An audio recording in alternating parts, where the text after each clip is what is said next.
Pura-pura bahagia itu menekan perasaan. Sehingga apa akibatnya kalau perasaan itu ditekan terus? Ya kita akan menderita.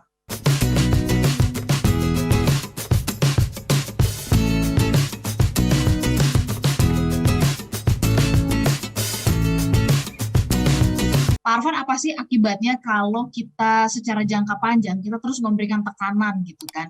Kan kalau berpura-pura bahagia itu kan kita menekan gitu sesuatu yang kita ingin tutupi. Apa akibatnya kepada pikiran, kepada mindset kita, kepada psikologisnya kita, psikologisnya kita, dan kepada tubuh kita, kepada diri kita lah gitu secara umum. Very good question. Ini pertanyaannya bagus sekali nih. Saya harus kasih jempol nih pertanyaannya. Nah ini masalah. Ini masalah. Jadi kenapa? Karena kalau kita pura-pura, itu kita menekan kan Mbak ya? Betul nggak? Pura-pura bahagia itu menekan perasaan. Sehingga apa akibatnya kalau perasaan itu ditekan terus? Ya kita akan menderita. Secara jangka panjang kita akan menderita. Kenapa? Karena ditekan terus. Itulah bedanya dengan pura-pura sukses. Coba Mbak Ola bayangkan. Kalau pura-pura sukses itu menekan nggak? Enggak. Enggak. Mbak Ola bayangkan sekarang ya. Ola Nurlija menjadi seperti Oprah Winfrey Indonesia. Wah, gitu. Boleh loh suatu ketika bisa loh. Saya yakin itu. Bayangkan itu. Nah, pertanyaannya, kalau Mbak Ola itu kan namanya pura-pura sukses ya? Ya. Nah, itu Mbak Ola merasa tertekan nggak? Enggak. Enggak. Itu perbedaannya. Kenapa tadi saya bilang dari awal? Pura-pura sukses itu bagus. Karena pura-pura sukses itu, dengan kita berpura-pura sukses, kita jadi punya mimpi. Punya dream. Oh, Ola Nurlija. Suatu ketika saya akan seperti Oprah Winfrey Indonesia. Raja talk show. Gitu kan. Ya kalau dulu ada Raja Quiz. Itu Helmi Yahya, Raja Quiz. Atau Ani Sumadi. Gitu kan. Bayangin suatu ketika Ola Nurlija menjadi Ratu talk show Indonesia. Bisa terjadi itu. Gitu ya. Nah ketika membayangkan itu Mbak Ola, itu bukan tertekan, tapi malah apa? Kita menyalurkan, kita punya mimpi yang terbayang sesuatu yang indah. Itulah bedanya pura-pura sukses dengan pura-pura bahagia. Kalau pura-pura bahagia itu kita tekan itu perasaan kita itu. Sehingga akhirnya ada tekanan ke bawah, ditekan lagi ke atas, kita terjepit di tengahnya. Dan ketika kita pura-pura bahagia, kita tidak akan pernah keluar dari masalah kita. Karena langkah terpenting untuk keluar dari masalah adalah apa? Mengakui. Dan mengakuinya pada orang yang tepat. Kalau mengakui pada orang yang salah, namanya bukan mengakui, tapi mengumbar. Itu Mbak Ola. Oke. Berarti kalau tadi Pak Arfan sampaikan ya akibatnya kita sebenarnya menjadi lebih buruk ya karena kan kita tekan, begitu kita tekan bisa saja sewaktu-waktu kalau ada trigger dia akan muncul gitu, dia akan naik ke permukaan gitu kan. Lalu kemudian juga apakah ini juga bisa membuat seseorang ini akan jadi lebih ya merasa yang paling menderita sedunia gitu loh Pak Arfan. Jadi kemudian menutup mata gitu ya, menutup pandangan kita terhadap hal-hal yang baik yang sebenarnya bisa kita syukuri. Apakah itu juga bisa terjadi nih kepada kita kalau pura-pura berbahagia dalam ya sebagai strategi jangka panjang begitu Pak Arfan? Betul.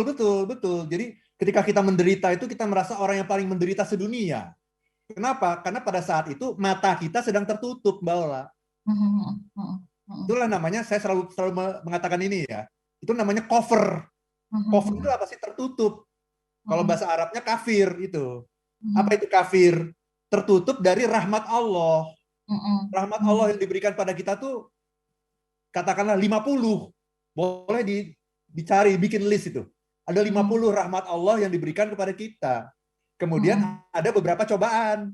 Ada 10 cobaan yang sedang diberikan kepada kita.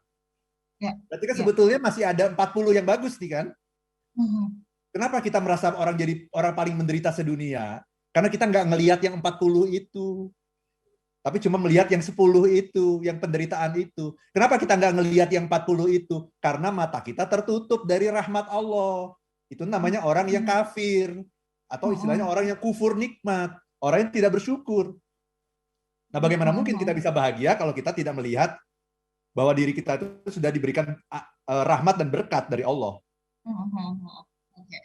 Pak Arfan, kalau baik, Bagaimana strateginya atau tipsnya nih dari Pak Arfan buat kami-kami ini atau juga pendengar ya yang mungkin sedang dalam situasi yaitu ya pura-pura bahagia tadi, apa yang harus kami lakukan gitu ya untuk memperbaiki situasi, untuk memperbaiki keadaan ini?